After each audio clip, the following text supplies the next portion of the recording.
Пятница, 18 октября. И сегодняшний день у нас также прошел с пользой для дела. Съездили, подняли продольники. Из 9 продольников, правда, у нас подняли только 5. 4 у нас уплыло, шугой унесло. Добыли вот 3 уточки, 2 кряквы, 1 хохлатая чернить. Добыли напоследок еще одного у нас налима сопливого, вот такого вот, килограмма на 2,5 примерно.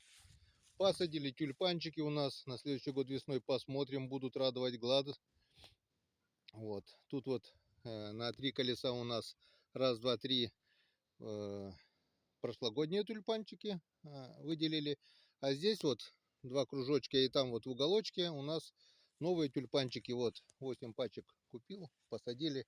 И небольшой участочек еще остался. Возможно, будем досаживать. Река Печора у нас уже опять чистая, шуга ушла. Но я так думаю, недолго осталось.